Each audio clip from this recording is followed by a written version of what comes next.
Istilah demokrasi berawal dari bahasa Yunani, yaitu demokratia. Kata ini terbentuk dari kata demos, yang berarti rakyat, dan katros, yang berarti kekuatan. Jadi, demokrasi sepadannya artinya kekuasaan rakyat yang mencakup sektor sosial, ekonomi, budaya, dan politik. Pengertian demokrasi secara umum adalah sistem pemerintahan dengan memberikan kesempatan kepada seluruh warga negara dalam pengambilan keputusan, di mana keputusan itu akan berdampak bagi kehidupan seluruh rakyat. Arti lainnya adalah rakyat bertindak sebagai pemegang kekuasaan tertinggi. Sistem pemerintahan ini mengizinkan seluruh warganya yang berpartisipasi aktif. Peran serta itu bisa diwakilkan atau secara langsung dalam perumusan, pengembangan dan penetapan undang-undang, dan setiap hal juga memiliki penafsiran. Abraham Lincoln berpendapat kalau demokrasi merupakan sistem pemerintahan yang dirancang dari rakyat oleh rakyat untuk rakyat, sedangkan Charles Costello, demokrasi termasuk sistem sosial yang membatasi kekuatan pemerintah dengan hukum demi melindungi hak seluruh warga negaranya. Sejarah demokrasi singkatnya adalah sistem demokrasi mulai diterapkan sejak zaman Yunani kuno. Dengan sistem ini, maka rakyat bisa terlibat langsung pengambilan keputusan. Menyangkut keberlangsungan sebuah negara, jadi suatu perkara kenegaraan harus dibicarakan secara langsung dengan para rakyatnya. Demokrasi murni atau demokrasi langsung dan diusung dari zaman tersebut.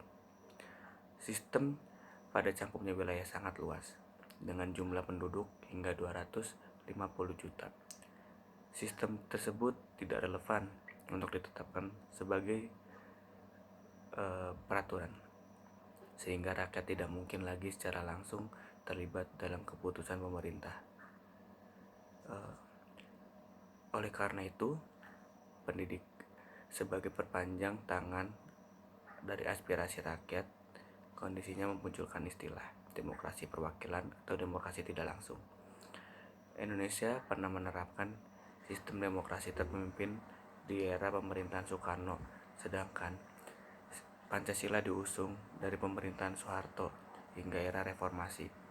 Negara kita masih menganut sistem demokrasi Pancasila.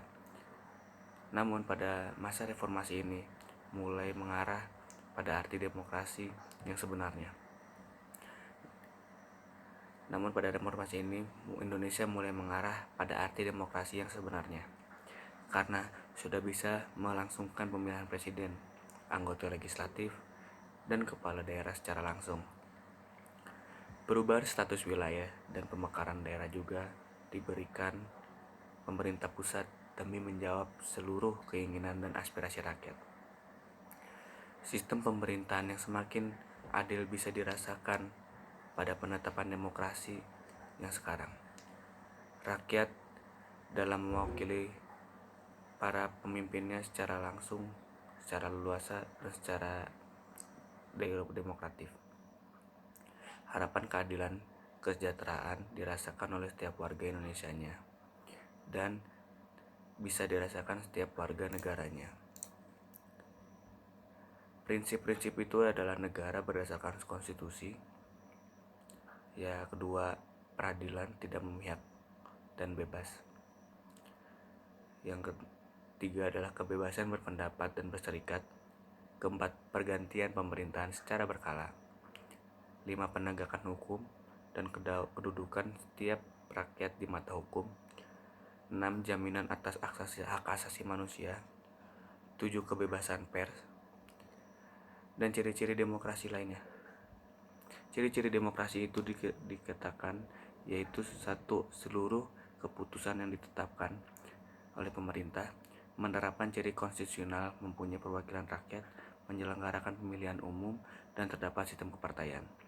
Saya Fajar Faujan Al-Maji dengan NIM 19089920, Departemen Pendidikan Teknologi dan Kejuruan, Pendidikan Teknik Mesin, Universitas Pendidikan Indonesia.